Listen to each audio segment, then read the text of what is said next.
almost like an art form, a ballet, because the guy was incredible to watch. I mean, he had great chemistry, charisma. You tried to go into a restaurant in Hong Kong, you immediately became aware of how big a star he was. And there was no star bigger than Bruce Lee in Asia. And I would probably say, even to this day, there is no star, certainly there is no Asian film star that has ever achieved the level of recognition and popular appeal that Bruce Lee had and continues to have to this day.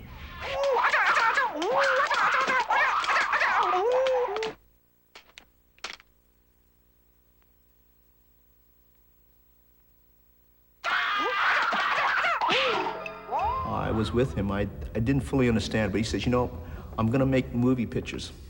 And from these movie pictures, people are going to appreciate martial art. And when they start to appreciate martial art, they're going to appreciate the Chinese culture. It is now over 25 years since my father's first movie.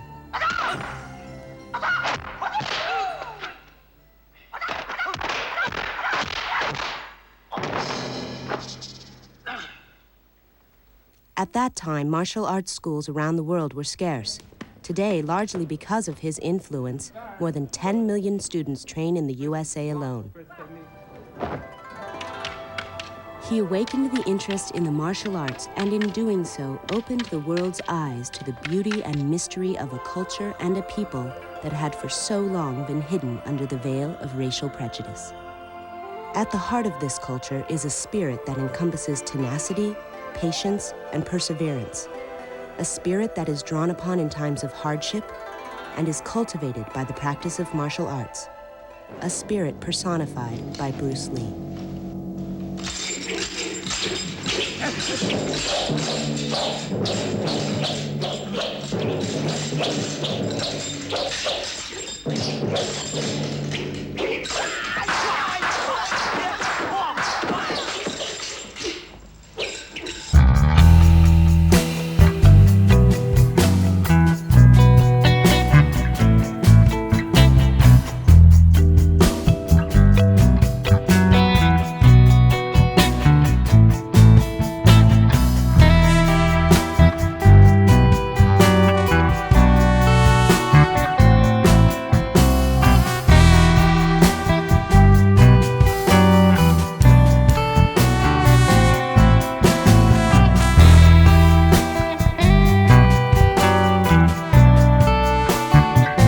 The culture of Chinese people is immense. In fact, it's an integrated part of the culture. As far back as history is written, Kung Fu appears in all the cultural literatures and in every part of the society. For instance, in Tai Chi Chuan, the very foundation dates back to thousands of years. And you can see it in written literature, you can see it in people's life, you can see it everywhere. It's just a very, very important part of it.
The hardships endured by China were no more evident than in the 1850s when China was ravaged by famine, floods, and war. many looked to the goldfields of Australia and California as a way of establishing a new life. The British Opium Wars created instability in southern China, and southern China was the site of immigration, not only to Australia, but also to the United States. So the arrival of the Chinese in 1849 with the gold rush represented forces of push. They were being pushed out of China by British imperialism, but they were also being pulled by the lure of gold mining and by the lure of jobs. From these gold rush days, the Chinese became a race apart in their new country, separated by their dress, customs, and language. By the turn of the century, these Chinese communities had established many businesses, which then grew into small communities. These communities are today's Chinatowns, which can be found in many cities around the world. Right, don't forget, Bruce Lee was born in San Francisco. He traveled on a U.S. passport, but he was educated in Hong Kong and spoke fluent Cantonese. So he was one of that, I believe that generation that came after World War II that went a long way to breaking down a lot of stereotypes all over the world. The 60s were a time of change, of a growing awareness of civil rights for many minority groups who would no longer tolerate their second-class status. The 60s were also the time that Bruce Lee started on his journey to try and change the racial attitudes of two cultures.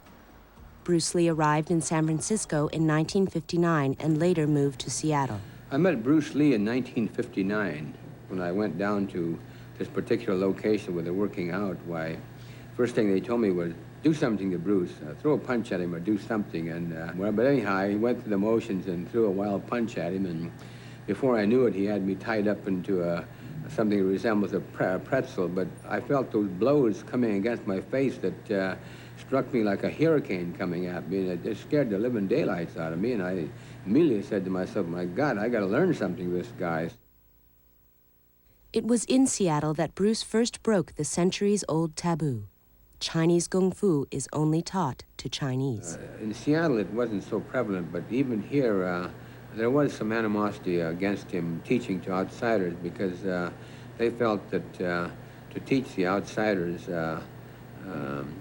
it was a situation where you were giving a lot of the secrets away to people that were physically much bigger than we are, and that they would be using it against us. Bruce arrived in Los Angeles in 1965.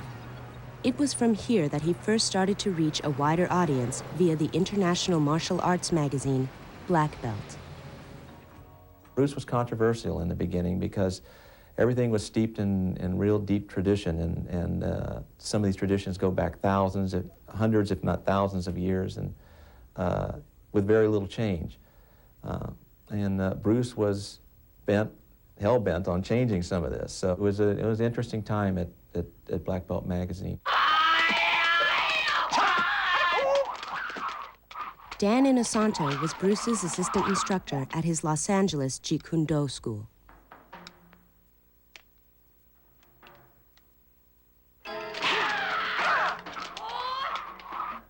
Like for example, in '61, when I wanted to learn Kung Fu, I was not allowed because I was not Chinese. When Bruce Lee started to teach Westerners, a lot of traditional Chinese didn't appreciate it. But as Sifu Bruce used to always tell me, he used to say that, you know, morality and good consciousness and all that is not really dictated by race. Bruce's skill was noticed at a martial arts demonstration, which later led to him being cast by Hollywood producer William Dozier in a new TV series, The Green Hornet. This exposed Bruce to Hollywood movie making and some of the stars of that time. Those who studied Jeet Kune Do with Bruce included Steve McQueen, Chuck Norris, and James Coburn. So Bruce came over to the house, and I was living over on Tower Road, and it was just filled with energy, just boom, you know, just bursting with energy. And so we talked for a little bit, and he said, what have you been doing? And then I said, well, all I've done is that thing. Yeah, but you did a lot of flicky stuff, flicky. Bang, nothing really. I said, oh, really? And he said, I've got I've got a 1-inch punch that is better than anything you did. And I said, really? I'd like to see that. And he said, got a pillow? So I stood up, put a pillow in front of me, and hold it, bang, like that. Knocked me into the chair. The chair fell down. I rolled over into the corner with a 1-inch punch. I got up and I said, let's go to work, man. That looks like fun. So we worked. But even with powerful friends in the industry, Hollywood still placed significant barriers in front of Bruce because he was Chinese. One of the special qualities of Bruce Lee was that his presence on a film screen guaranteed that the picture would be electrifying. His deadly range of Jeet Kune Do techniques served to shock audiences into a state of awe.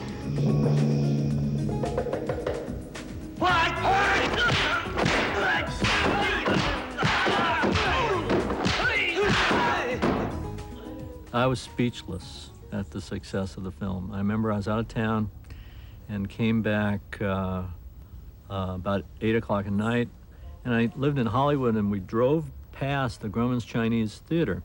And it was about 7 o'clock, and there was a line for Enter the Dragon. And I just got out in front of the theater, but I realized the line wasn't for the show in half an hour. The line was for the show in 2.5 hours. And I didn't believe people. I actually walked down the line and asked a couple of people, are you really standing in line for a film 2.5 hours from now? So I was flabbergasted, and I still am today. But it was not always like this. The entrenched racial attitudes of Hollywood were determined to restrict Bruce Lee to stereotyped roles. The heavies have to be somebody. So there's always a use of somebody or some ethnic community that is identifiable to be the bad guy. It's difficult now to find these bad guys because we're not at war with anyone. There's nobody, I think, no flavor, a bad flavor of the month in that respect. The sensitivities of Hollywood were very different in those days than they are today, where everybody is politically correct in Hollywood. I think the stories of Bruce and his run-ins with the Hollywood system are fairly well known to everyone. I mean, the story of how the TV series Kung Fu was developed, originally for Bruce to star, and the networks basically said they wouldn't use a Chinese in the leading role of the series. In just 2 years, Hollywood studio attitudes would change dramatically. Bruce is determined to kick down the barriers that Hollywood has placed before him. Partly on the advice of his friend, James Coburn, he leaves for Hong Kong. And I said, do the films, go there and do the films. You'll achieve something. The first couple of films, you'll learn how to do it, and the second and third, you'll be able to do it really well, and you'll be the king of the heap by that time. And certainly it turned out that way. It was just a good guess on my part. Bruce's career in terms of films was going nowhere. But the kinds of films that Bruce wanted to do were not the kinds of films that Hollywood was making. Bruce was a very smart man. He was a thinker, and he was a student of film just as much as he was a student of martial arts. And I think he realized that truly he needed to come back to Asia in order to take that first step. He knew very clearly once he made that step, once he was a recognized box office draw in Asia, the American studios would be interested. Bruce arrived in Hong Kong in 1971 and struck a 2-picture deal with the film company Golden Harvest. The films are low budget and hastily constructed, but the big boss broke all box office records, outgrossing the previous Asian record holder, Sound of Music, in a matter of days. It was in his second film that a turning point in Bruce Lee's cinema career occurred. People who were in the audience say that they had never felt a moment like that in all of Hong Kong cinema history. And at that moment, Bruce Lee became a hero to the Chinese people. You were wanting to get in here. No. Tell you what. There's only one thing you need to do. Pretend you're a dog, and I'll take you in. Oh!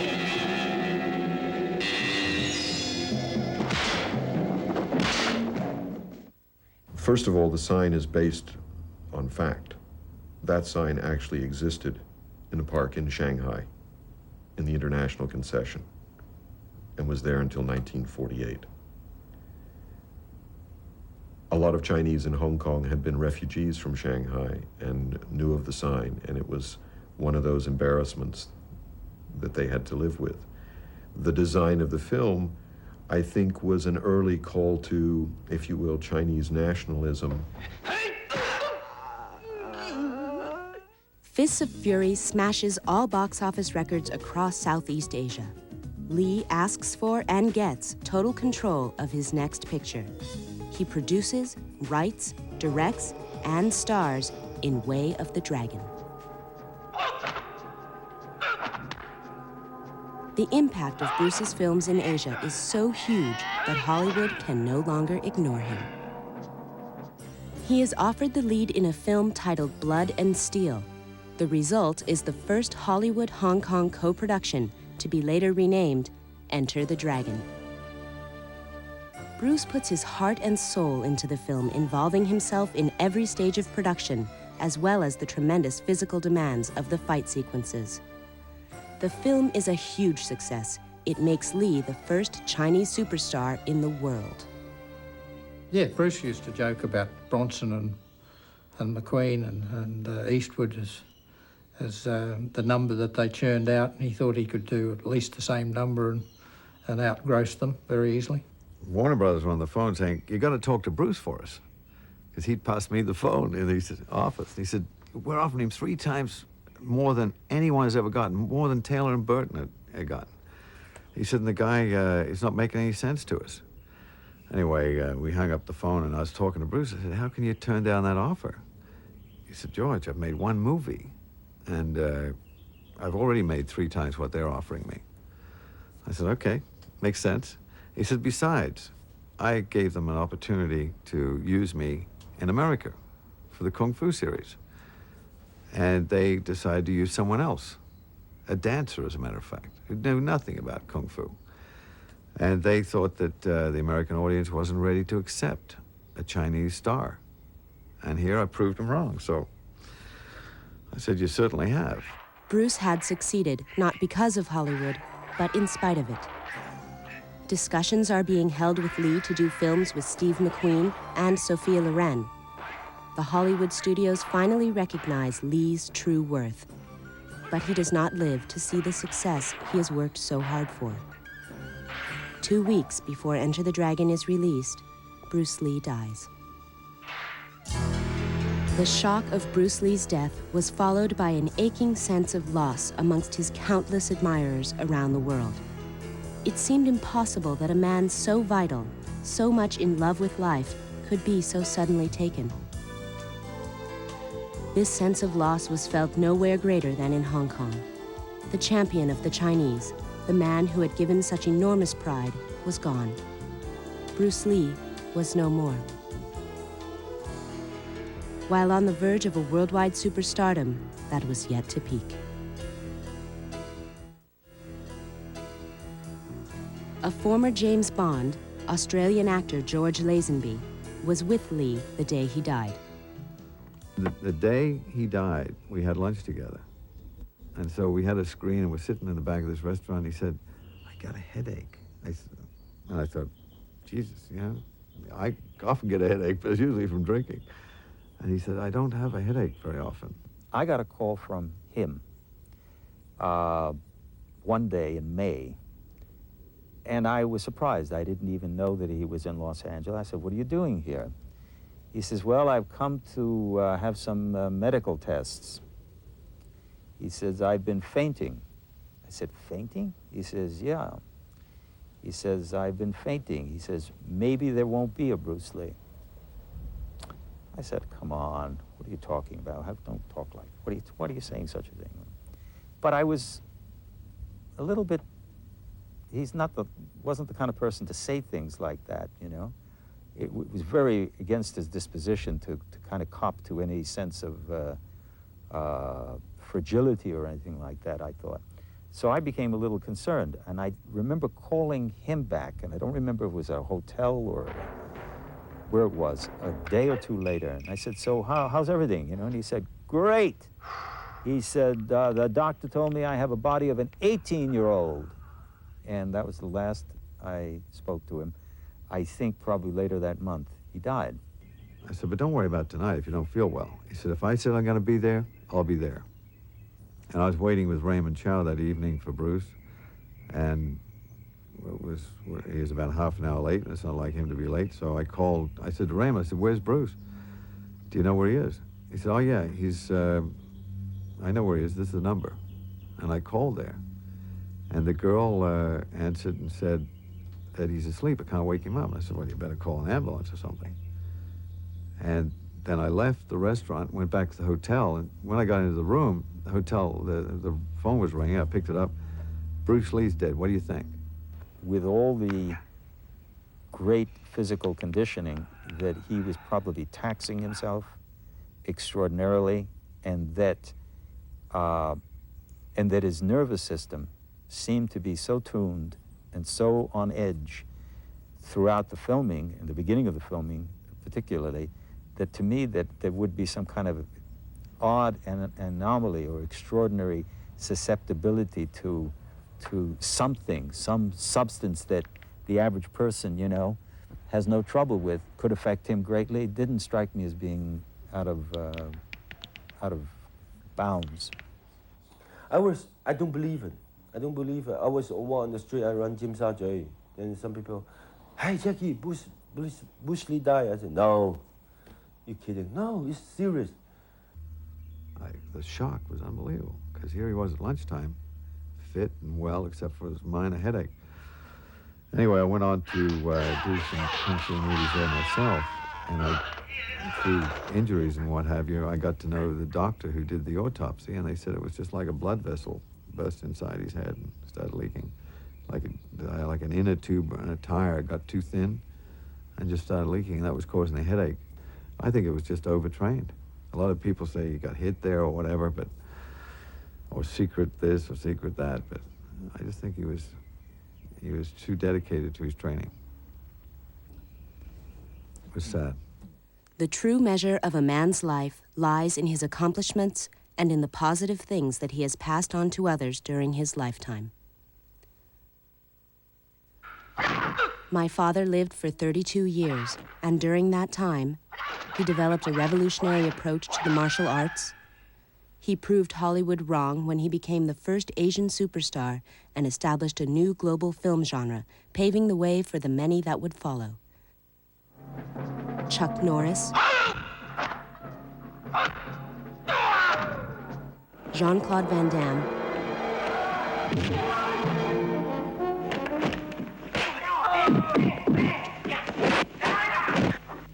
and Jackie Chan. But most of all, he showed that racial barriers can be torn down, sometimes in the most unexpected way. How about now? I'm all right. Little blood, that's all. Oh. I think martial arts movies have had an incredible impact at breaking down barriers with cultures.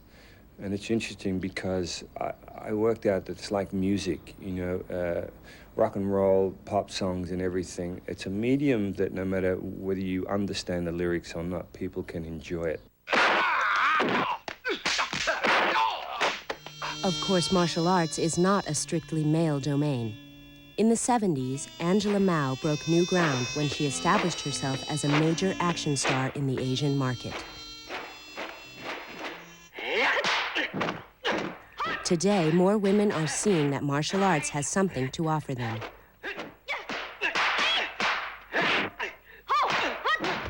Perhaps the most significant thing I've seen in martial arts over the last 15 years is more women are starting to participate in the sport. Women can go to martial arts, feel comfortable with other women around, and learn a self-defense technique as well as exercising. Cynthia Rothrock has made her presence felt with a succession of hit action films.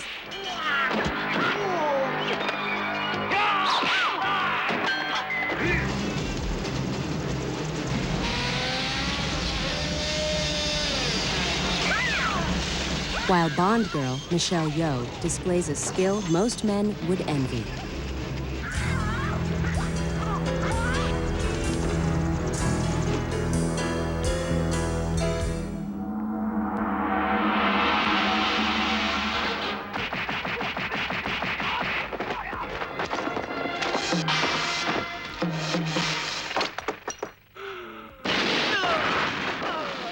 A great many martial arts stunts are employed to make movies more entertaining. Unfortunately, some less scrupulous practitioners devalue the martial arts by attempting to convince others that what is portrayed on film is totally real. Dan Inosanto recalls Bruce Lee's attitude to martial arts trickery. He would try to always disprove a lot of the myths, because he said that's cheating the public. For an example, I remember one time we were watching a demonstration in Chinatown where this guy had the spear up against his throat and he's pushing it. And he said, well, and I said, oh, isn't that fantastic? He goes, well, what is he proving? Does that mean if I take the spear and I put it in his throat that it's not going to go through? At that time, he just yelled, he said, let me handle that spear. I'll make it go through. See, he was that kind of a person.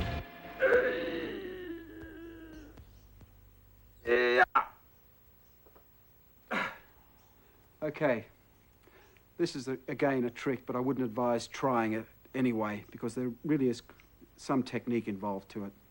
When I push it in here, my hands here and my fingers are lifting upwards.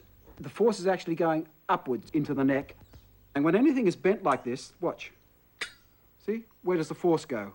Straight up. It doesn't go in, and that's the whole trick.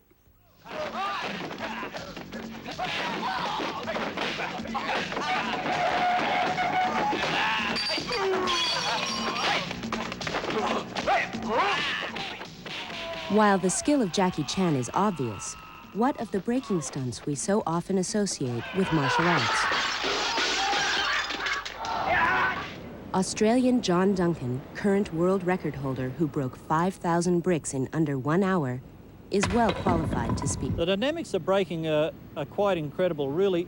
You don't hit the blocks just on the top, you focus to hit right through the blocks. Really, if you focus and you put your mind into it, you can do anything.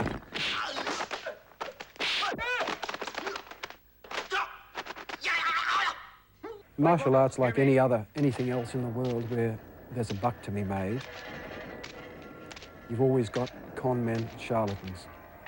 Because literally they don't know anything, so they try to make money out of gullible Westerners in particular by claiming something supernatural.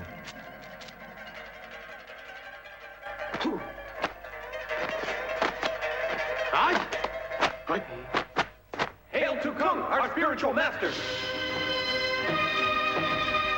Wait!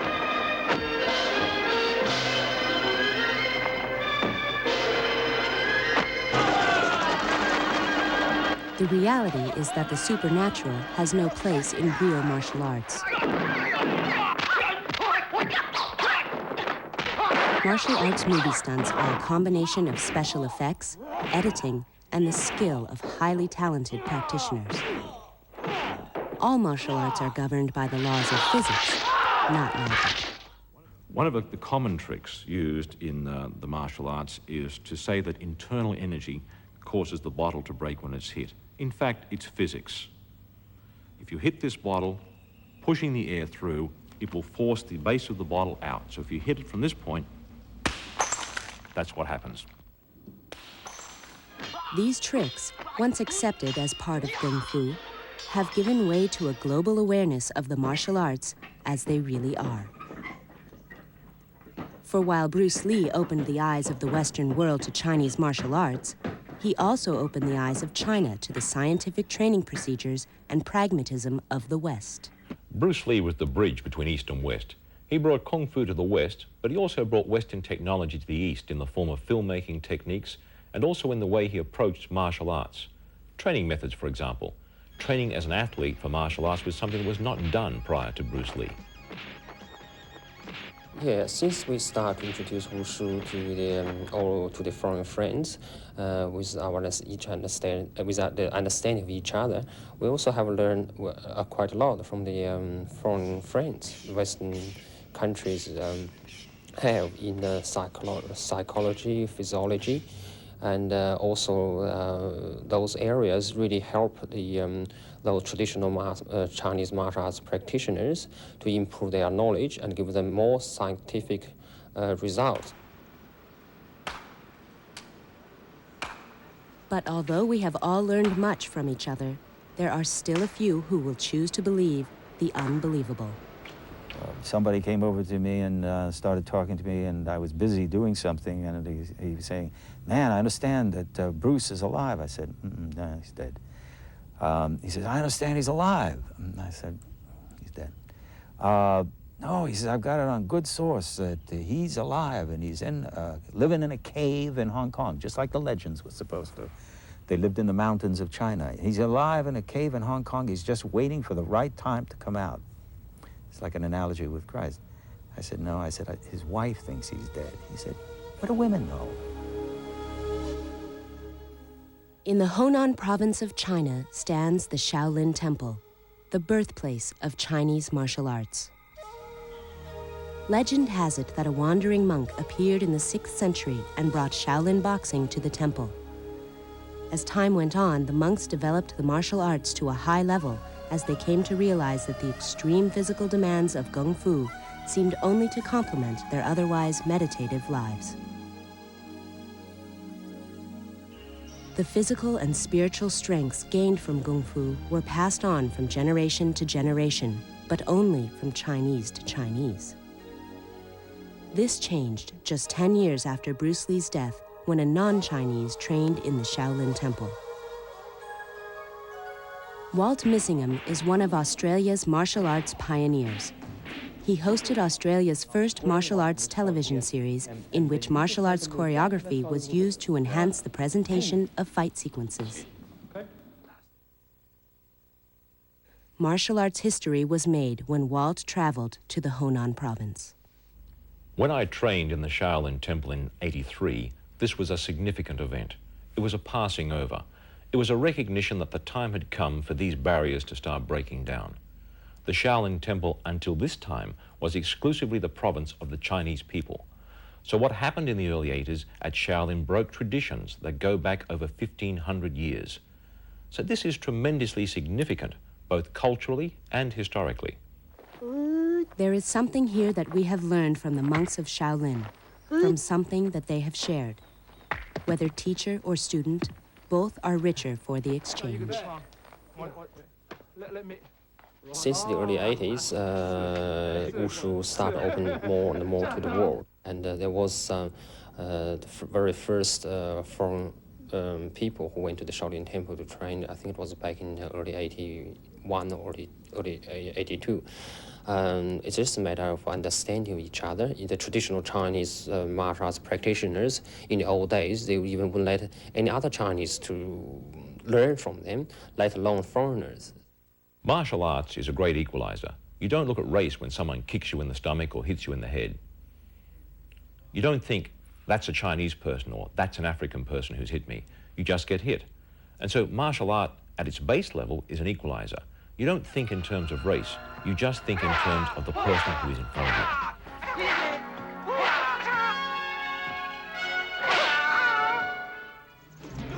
On the international stage, Jackie Chan has certainly made his presence felt with an enviable capacity to deliver ever more exciting films.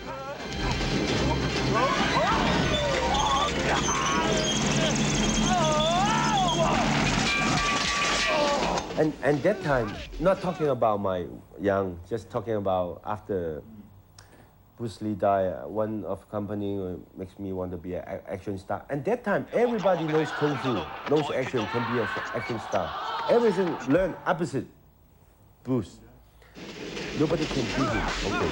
Everybody can beat him. He kick high, I kick low, he punch angry, I punch funny, do a lot of funny face, come, everything running down. Then, totally opposite than Bruce Lee. Now I'm doing more like acrobatic, dangerous stunts.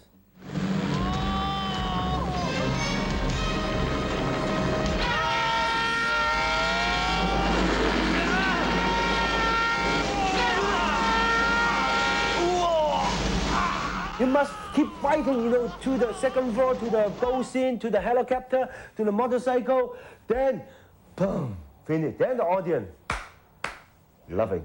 Today, many of Bruce Lee's students work tirelessly to use the martial arts to bring people together. Martial art, whether it be karate or kung fu, has allowed the blacks, the Latins, the Asians, and the Western people to come as one unit because they're trying to perfect themselves in a martial art.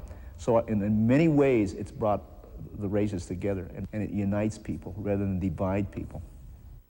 Martial arts is a kind of state of mind. It's a way of being, and it's something that you apply not only in your, in conflict with somebody, but in relationships with other people.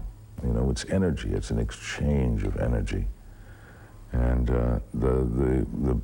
as Bruce always said, the only thing that you have to overcome, you overcome yourself. The enemy is the self, not anybody outside.